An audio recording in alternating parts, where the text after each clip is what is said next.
Good morning, students. Myself, Dr. Suman Sharma. Today, I am going to deliver experimental method of NMR spectroscopy. Instrument used for the determination of NMR spectrum is called spectrometer. Here, I will discuss the function of spectrometer. When a sample is placed between two magnetic field in which one is stationary and other is variable at radio frequency, then as a result of interaction between sample and the electromagnetic waves, sample absorbs energy of a specific field.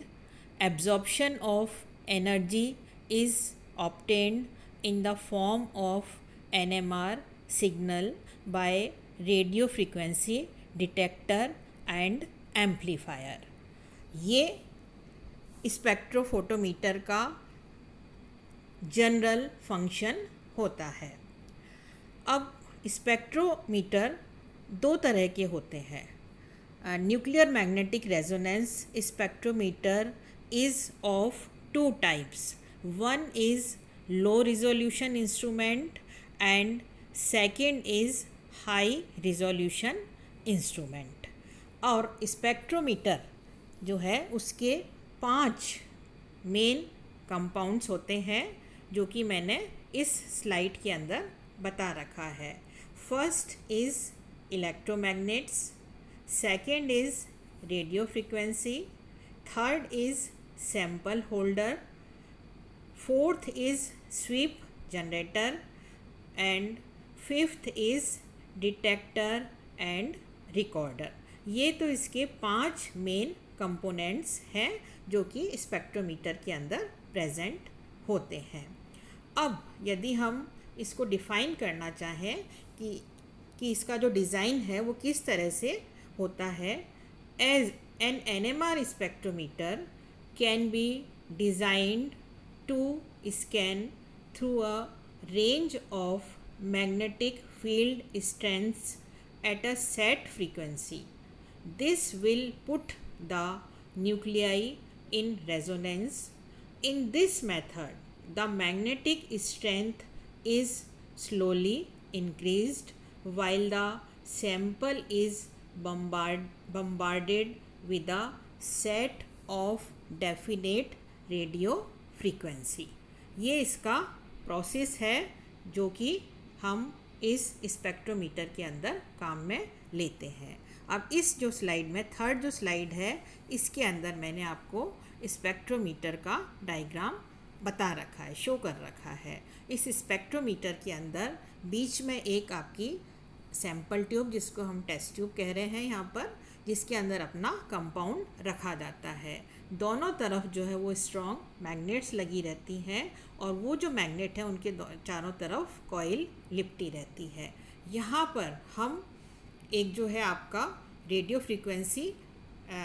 Frequency transmitter लगा हुआ है और ये आपका नीचे जो है वो रिकॉर्डर लगा हुआ है. तो ये तो आपका एक इंस्ट्रूमेंट जो इसके अंदर दिखा रखा है उसको मैं बता रही हूँ.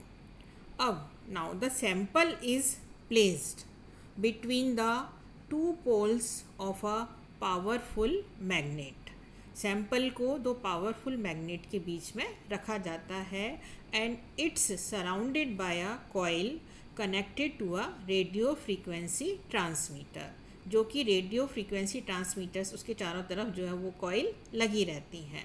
The spectrometer measures and record the amount of radio frequency radiation absorbed by the sample as the magnetic field strength is varied.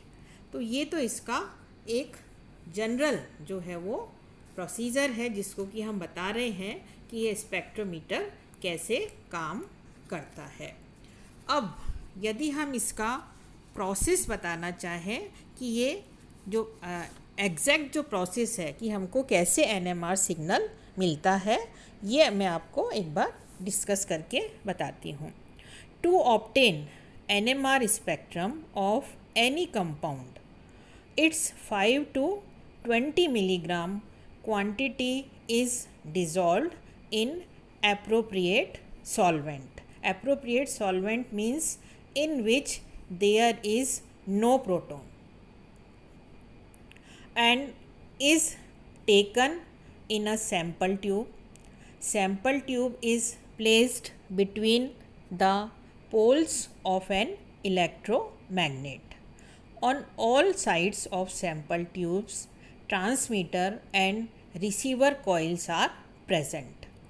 Intensity of magnetic field is changed in such way by magnetic field sweep device that emitted frequency of spinning nuclei present in the sample becomes equal to the radio frequency of oscillator, and in this position proton absorbs energy and receiver coils give signals to the detector and NMR spectrum is recorded. तो ये आपका NMR spectrum record करने का एक पूरा तरीका है। अब यदि मैं इसको हिंदी में बताना चाहूँ तो कैसे बताऊँगी? क्या इसकी जो है वो प्रक्रिया है। जिस यौगिक का NMR स्पेक्ट्रम प्राप्त करना होता है उसकी 5 से 20 मिलीग्राम मात्रा को उपयुक्त विलायक, जिसके अंदर कोई प्रोटॉन उपस्थित ना हो, और यहाँ पर जो विलायक है वो हम CdCl3 लेते हैं, ड्यूटीरेटेड क्लोरोफॉर्म, जिसके अंदर प्रोटॉन नहीं होता है।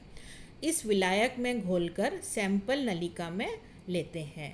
अब सैंपल ट्यूब को इलेक्ट्रोमैग्नेट्स के ध्रुवों के बीच में मध्य रख देते हैं। फिर सैंपल ट्यूब के चारों ओर प्रेक्षित कुंडली ग्रहीता कुंडली होती है और चुंबकीय क्षेत्र स्वीप डिवाइस द्वारा चुंबकीय क्षेत्र की तीव्रता को इस प्रकार से हम परिवर्तित करते हैं कि सैंपल ट्यूब में उपस्थित नाभिकों के चक्रण द्वारा उत्सर्जित आवृत्ति दोलक की रेडियो आवृत्ति के बराबर हो। इस स्थिति में प्रोटॉन द्वारा ऊर्जा का अवशोषण होता है और रिसीवर कॉइल सिग्नल्स को डिटेक्टर तक पहुंचाती है और यहाँ पर रिकॉर्डर में हमको NMR स्पेक्ट्रम प्राप्त हो जाता है। तो ये आपका इसका पूरा प्रोसेस है जिससे कि हम NMR सिग्नल NMR स्पेक्ट्रम प्राप्त करते हैं। By recent advances in computer technology, higher field strength NMR spectrometers have been developed. For example, 400 megahertz and 500 megahertz for comparative purpose. आजकल की जो एडवांस जो टेक्निक है उसके अंदर इस तरह के जो स्पेक्ट्रोमीटर हैं वो NMR को डिटेक्ट करने के काम में लिए जाते हैं। ये मैंने आपको प्रोसीजर बता दिया है जो कि ये किस तरह से NMR हमको सिग्नल मिलता है। ठीक है, थैंक यू बच्चों, थैंक्स।